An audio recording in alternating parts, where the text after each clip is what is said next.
안녕하세요. CNA 선정한 대한민국에서 아름다운 여행지를 소개하는 트래블 디자이너 엉클조입니다. 자, 오늘은 그 선정한 것 중에서 지금까지 제가 한번 여러분들이 소개했던 것을 체크해 봤더니 한 반 정도는 지난 것 같습니다. 그래서 오늘 랭킹 시작할 거는 이제 18번째로 시작된 게 보성의 녹차밭하고, 그 다음에 대관령 양떼 목장, 그 다음에 청도 솥싸움까지 진행하면서 협재 해수욕장까지, 그래서 제주도 섭재 해수욕까지 오늘은 한번 진도라 그러니까 좀 그러네. 한번 속도를 내볼까 합니다. 특별히 주변에 연결을 해볼 만한 게 없어가지고 오늘은 이렇게 해서 한번 진행해 보는 걸 시작하겠습니다. 자, 먼저 18번째 랭킹에 올라온 보성 녹차밭입니다. 보성 녹차밭 다들 가보셨을 거라고 봅니다. 보성 녹차밭. 그래서 대한민국의 40%나 차지하고 있죠. 녹차밭. 대한민국 녹차 생산에 엄청나게 녹차가 많이 생산된다. 즉 엄청나게 많이 재배된다고도 할 수 있겠죠. 그래서인지 이 CNN 작가 딱 써놨습니다. The most 카페인. 우리나라에서 대한민국에서 카페인을 가장 많이 생산하는 지역이다라고 표현을 해버렸네요. 틀린 얘기 아니죠, 맞죠? 참 녹차를 보고선 또 카페인 생산지라고 생각을 해놨는지 참고로 생각하는 거 보면 참 재밌습니다. 여튼 이 녹차밭 참 광활합니다. 사시사철, 겨울에 가셔든 봄에 가시든 이렇게 여름에 가셔도 언제든지 가보실 만하고 참 광활하기 때문에 언제든지 가시면 시원한 이런 것을 느끼실 수도 있고, 또한 녹차 맛도 즐겨보시기 바라겠습니다. 근데 여기 녹차에서 제가 하나 이렇게 보면서 그냥 넘어갈까 하다가 보니까는 여길 잘 안 가시더라고. 이 남해안에 가시게 되는 대부분이 순천, 여수 이쪽은 좀 많이 빠져나가는데, 희한하게 한 곳을 안 가는데 이 보성에서부터 해가지고 여기가 어디냐면 벌교입니다. 벌교. 30분 정도. 그러니까 보성 녹차까지는 자주 가시는 거거든요. 보통 프로그램들이 이렇게 많이 돼 있고, 근데 벌교를 안 가시더라고. 사실 여러분들 벌교 그럼 떠오르는 거 있죠. 벌교. 뭐가 떠오르는 게 이 꼬막 정식이 떠오르죠. 이 꼬막 정식이 꼭 한번 가보십사 하고, 벌교에서 드시는 제가 벌써 입맛 다시고 있는데, 벌교 꼬막 정식, 제가 꼬막을 참 좋아하거든요. 이 벌교 꼬막 정식 참 꼭 한번 추천해보고, 가급적 만약에 혹시 2월 한 2월 3월 초순 1월 요때 가신다면 가장 제철이 꼬막이 그때가 2월달 전후가 제철입니다. 그래서 2월을 중심으로 가실 기회가 있다라면 꼭 한번, 이 남해안에 가실 길이 있다라면 꼭 한번 다녀오십사 하고 추천해보고 싶습니다. 더불어서 벌기 꼬막만 보기 위해서 꼬막을 찾아서, 물론 이제 먹는 먹거리 하나만이라도 이 하나의 목적이 되고, 하지만 누구는 우동 먹으러 비행기 타고 어디까지 간다는 이런 이야기도 있었는데, 그렇죠?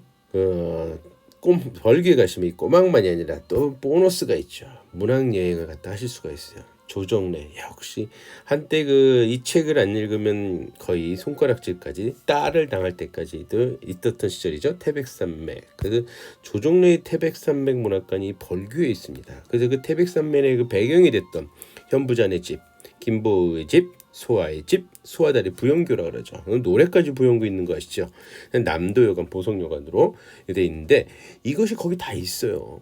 그러니까 이 벌교에 가서, 그래서 보성 녹차에서 오전에 코스 이렇게 잡아보는 것도 괜찮겠죠. 오전에 보성에서 노시고, 그쵸?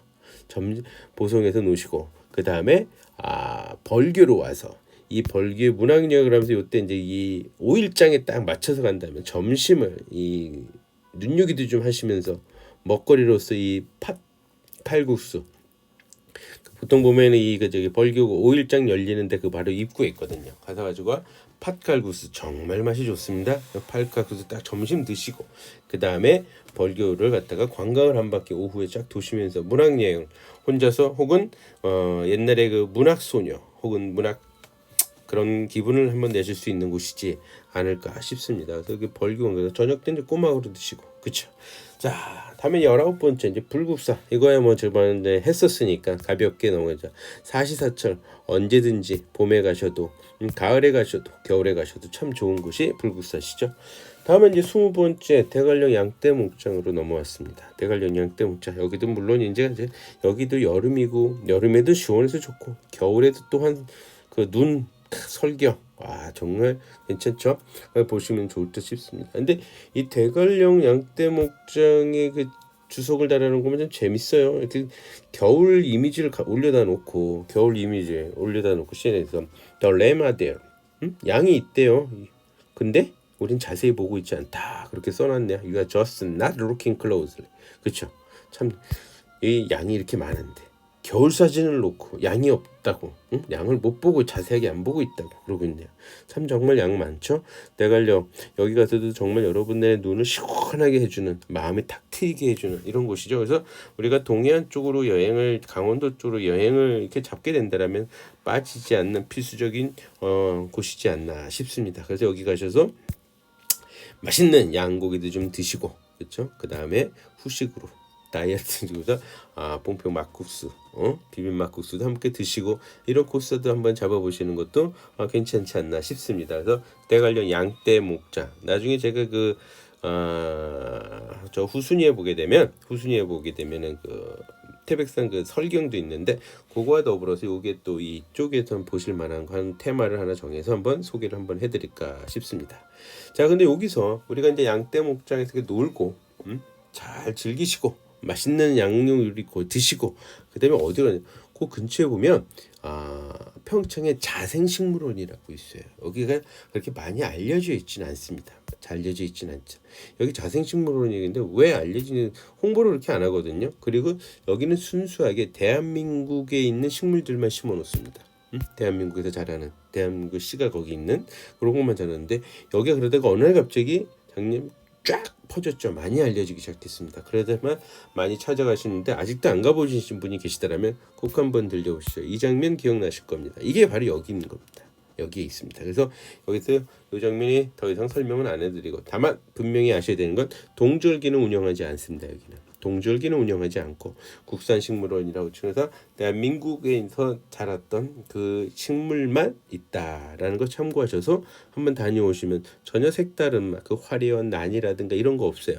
그렇지 않고 마치 잔잔한 대한민국의 그 느낌을 고스란히 담아놓은 곳이지 않나 싶습니다. 그래서 대관령 양떼 목장과 평창에 있는 그 자생식물원, 그 다음에 막국수와 양요리를 이렇게 드시는 하루 정도의 코스 괜찮지 않나 싶습니다. 다음에 한번 좀 밑으로 내려가 볼까요? 그 청도 소싸움 축제. 이 축제 중에, 페스티벌 중에서 외국인들이 가장 많이 찾는 곳 중에 하나가 이 청도 소싸움 축제입니다. 첫 번째로 가장 많이 찾는 거는 아시다시피 보령의 머드 축제. 그게 이제 최고죠. 여름에 가기로는. 그 다음으로는 청도의 소싸움 축제 상당히 많이 가는 대한민국의 축제 중에 하나입니다. 그래서 이 청도 소싸움 축제를 딱 보면서 이 역시 CNN 작가는 생각이 확실히 다릅니다. Just do not wear red. 빨간색 옷을 입으면 안 되죠. 왜, 뭐가 떠오르십니까? 네, 스페인의 투가 떠오르죠. 거기 이제 빨간 옷으로 소를 갖다가 흥분시키고 이런데 사실 빨간색이 그런 효과는 없다는 얘기가 있던데, 하여튼 어찌됐건 스페인의 그러한 투를 연상시켜서 빨간 옷을 입지 말자고 하는 이 참 유머스러운 그 작가들의 주석을 보면 정말 여유가 있어 보입니다. 우리들도 이렇게 여행이라는 것도 여유를 갖게 하는 거니까 이런 여유 있는 사고방식으로서 만난 맛깔스러운 여행을 하셨으면 합니다. 여튼 이런 청도 속싸움 축제 꼭 한번 안 가보신 분들이 있다면 정말 볼만합니다. 소들의 황소들의 그 대결도 보시고 박진감 넘게 이것도 보시고, 다음에 그 외국인들이 시험 삼아서 하고 있는 이 로데오, 이런 게임들 같은 이런 여러 가지 볼거리들을 제공하고 있어요. 이거를 한번 보시러 청도 내려가시는 것도 좀 나쁘다고 보지는 않습니다. 정말 괜찮습니다. 그래서 관중들도 꽤 많이 모여 있습니다. 보실만합니다. 그리고 이 청도만 보시기로 이거 내려가기에는 저 밑이 아닙니까? 이 바로 남해안이 보인다. 부산이 별로 멀지 않죠? 청도에서. 근데 여기 청도에서 가장 가까운 게 밀양인데, 이 밀양을 우리가 별로 소개를 안 하더라고요. 여행 상품에서도 별로 나오지 않는 지역입니다. 밀양을 별로 안 되는. 근데 밀양 같은 경우에 어떻게 보면 힐링을 할 수 있는, 홀로 여행을 떠나는 곳 중에 하나가 아닐까 싶습니다. 나름 엄청난 그 관광객들을 끌어당기는 매력적인 어트랙션 할 만한 것들은 사실 없지만 그러나 소소하고 잔잔한 느낌을 전달해주는, 가서 만족스러움은 제공해주는 이런 곳들은 분명히 있습니다. 그래서 이 밀양을 가시게 되면 여기 빨간색 표시된 곳이 아주 보실 만한 것들이 괜찮은 곳이 있고 여기 지도상에 나와 있지 않는 거 다른 하나 또 소개를 해드렸는데 4가지 정도가 여기 보실 만한 게 있습니다. 가장 첫 번째가 만호사라는 지역이 있습니다. 만호사. 이 만호사가 바로 그 뭐냐면은 소원이 이루어진다고 합니다. 이 안에는 그 부처님상이 없어요. 밖에 나와 있는 듯한. 왜 그러니 그 안에는 보면 여기 바위가 하나 있어요. 바위가. 그 전설 하나를 가지고 있는데 용왕의 아들이 어디를 내가 가서 좀 수련을 닦고 뭐 이랬으면 쉬었으면 좋겠냐라고 했더니 지나가던 길에 신선이 나타나서 야 여기를 가다가 여기서 좀 해라 해서 이 만원사가 빈 곳에 와서 여기가 용왕이 되어 그 용왕의 아들이 이게 바위가 되었다는 거 하고 그 용왕의 아들을 따르는 무수히 많은 물고기들이 이 만호사 앞에 있는 계곡에 쫙 해서 여기서 다 돌로 변했다라는 이런 전설을 가지고 있습니다. 그래서 여기서 이 사찰 안에 있어요. 이거 이 바위가 밖에 있는 게 아니라 그래서 아주 그 영험한 그런 느낌을 줍니다. 무언가 괜히 하여튼 그런데 또 하나 재미있는 건 뭐냐면요. 여기 있는 돌들은 잡고선 두들기면 무슨 소리가 나냐면 종소리가 나요. 아마도 과학적으로 얘기하자면 여기 있는 이 돌들한테는 철분이 되게 많은가 봐요. 그러니까 종소리가 나겠죠. 여튼 근데 모든 돌은 되게 한번 따져보니까는 모든 돌은 그렇지 않은데 유난히 한 10개 중에 반 이상이 종소리가 난다라는 거죠. 다른 데서는 나지 않는 그 종소리. 그래서 그 전설이 그렇게 맞아 들어간지는 모르겠지만은 그 물고기들이 전부 다 이렇게 돌로 변해 있고 그 용왕의 아들이 이렇게 큰 바위로 변해서 사찰을 갖다 그 사찰이 감싸고 있습니다. 그래서 여기서 소원을 빌면 아주 소원이 이루어진다고 하는 만호사가 있고요. 그 다음에 또 뭐가 있냐면 만호사가 여기 있는 겁니다. 여기 그 다음으로서는 뭐가 있냐면 금시당이라고 있습니다. 금시당 정원이죠. 정원. 사계절이 아름답습니다. 여름, 가을, 봄 언제든지 가셔도 참 아름다운 그 사계절이 아름다운 그 정원입니다. 정원. 그러니까 잔잔한 즐거움을 주는 게 되죠. 많은 사람이 가지 않는. 그래서 달빛도 모른다는 이 밀양강 바로 붙어 있는 정원이라고 또 그것도 그 조선시대 정원입니다. 그 마치 그 제가 담양에서 소개해드렸던 소세원들 있죠? 이런 거하고 동일한 겁니다. 이게 이제 경상도 쪽에도 있다라고 보시면 될 것 같아요. 그래서 달을 그 바로 밀양강 앞에 흐르고 있기 때문에 유의 이런 데서 조용히 아주 고즈넉하게 산책을 하고 돌아보신다라면 정말 아주 재미있지 않나. 그래서 아까 말씀드렸던 여기 금시정 죄송합니다. 금시당, 만호사 이렇게 월연정까지 돌아보시는 밀양의 그 시내를 이렇게 돌아보시는 다 시내에 있습니다. 나름대로 가깝게 다 있기 때문에 이렇게 돌아보시는 여정을 하는 반나절 코스가 되는데 또 하나 여기 또 밀양에 또 그 숨겨진 어떤 비경이라고나 할까요? 좀 꼭 한번 추천해 볼 만한 곳이 하나 있습니다. 어디가 어디냐면 지도를 딱 꺼내보면 여기 얼음골이라고 있어요. 그래서 청도에서 바로 45분 정도가 소요되고 밀양에서 25분. 그러니까 코스 자체를 어떻게 잡느냐? 청도에서 소싸움을 보고 여기 얼음골을 들렸다가 밀양으로 오는 방법이 있을 수가 있고 그 반대로 진행하실 수가 있겠죠. 이렇게 되면 여기도 한 2박 3일 코스는 여유 있게 제가 저번에도 말씀드렸지만 우리 많은 거를 돌아다니면서 보실 필요 없잖아요. 언제든지 또 이렇게 갈 수 있습니다. 최근에 그 관광공사 빅데이터 분석이 간다라면 이제는 여행이 하나의 라이프 사이클의 한 부분이 되는 일상이 되었다는 거. Go anytime입니다. 언제든지 가는 게 여행입니다. 그렇기 때문에 짧게 1박 2일 혹은 2박 3일 짧게 편하게 많이 그 짧은 시간에 많은 것을 굳이 보시지 마시고 한두 군데만 딱 잡아서 여유 있는 여행을 해보시는 것도 괜찮지 않나 싶습니다. 이렇게 한여름에 가셔도 제가 이미지 끌어올린 것처럼 얼음골이 이렇습니다. 이거 한여름 장면입니다. 한여름이니까 여기 가시면 정말 시원해요. 한여름에 가셔도 된다라는 거죠. 그래서 밀양이라는 데가 정말 좋고 근데 밀양은 먹거리는 생각보다 약하더라고요. 역시 부산이 가까워서인지 몰라도 이 부산에 가시면 우리 유명한 거 있죠? 돼지국밥이 유명하더라고요. 그래서 돼지국밥 한 그릇 딱 말아 드시는 것도 나쁘지 않을까 싶습니다. 이렇게 밀양 관광을 마치고요. 그다음에 이제 제주도 이제 협재 해수욕장으로 내려가 봅니다. 이 제주도 협재 해수욕장 제가 첫 1탄에 소개했던 우도도 제가 해수욕장을 하나 소개해드렸었죠. 거기도 마찬가지지만 여기 제주도 협재 해수욕장도 마찬가지입니다. 왜? 산호해변이거든요. 아주 이쁘고 아름답죠. 그 바다 색깔이 이게 산호 색깔이거든요. 산호가 이렇게 있으면 형성돼.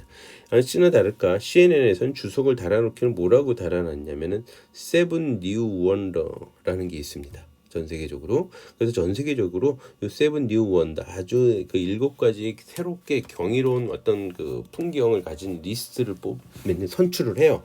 거기에 제주 아일랜드가 선출이 되었는데 아마도 그 이유는 이 비치 때문이지 않을까라고 써놓은 거죠. 응? 이 비치 때문이지 않을까 싶습니다. 그래서 정말 여기 한번 깊이도 그렇게 깊지도 않죠. 깊게 들어가봐야 한 1m, 1m, 뭐 1m 20cm 이 정도밖에 되지 않기 때문에 가족들 나들이 하기엔 상당히 좋은 곳이지 않나 싶습니다. 이게 세븐 뉴 원더즈가 전 세계적으로 이렇게 발표가 돼요. 거기 이제 제주 아일랜드가 이렇게 들어갔다라는 거죠. 근데 사실은 이 CNN 작가가 보기엔 아마 이 협재 해수욕장이 그 원인이 되지 않았냐라고 추측을 하지만은 사실 그 백록담 그쪽이 때문에 아마 더 점수를 받은 걸로 제가 알고 있거든요.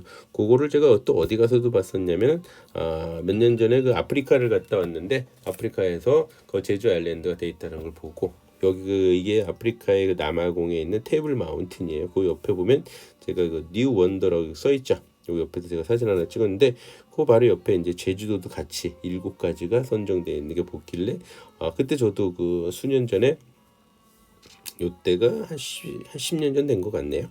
그때 그 세븐 뉴 원더라는 게 뉴 원더라는 것을 알게 되었었죠. 그래서 그때 같이 한번 기념사진 한번 찍었던 곳입니다. 그래서 제주 아일랜드가 선정이 된 것입니다. 그래서 여러분들 이렇게 제주도에 가시게 되면 요거는 이제 여름 코스가 될 수도 있습니다. 여름 코스에 한 바퀴 이렇게 돌아보시게 되면 괜찮은 코스가 나오지 않을까 싶습니다.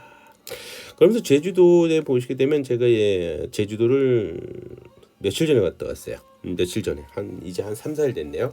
3, 4일 됐는데 근데 그때 그 제주도를 진짜 한 20번 이상을 다녀온 것 같은데 이 제주도의 손님들의 그 동행들한테 가셨던 모든 분들한테 물어보면 이 제주의 김희선 몸국이 자생 기억이 나는데 이거 잘 안 드시나 보더라고요. 근데 저는 가면 꼭 한 번씩 먹는 그 요리 중에 하나죠. 제주도의 요거는 꼭 고등어도 같이 시켜 드셔야 됩니다. 제주도의 김희선 몸국 아주 모자반으로 만든 거죠. 아주 맛있습니다.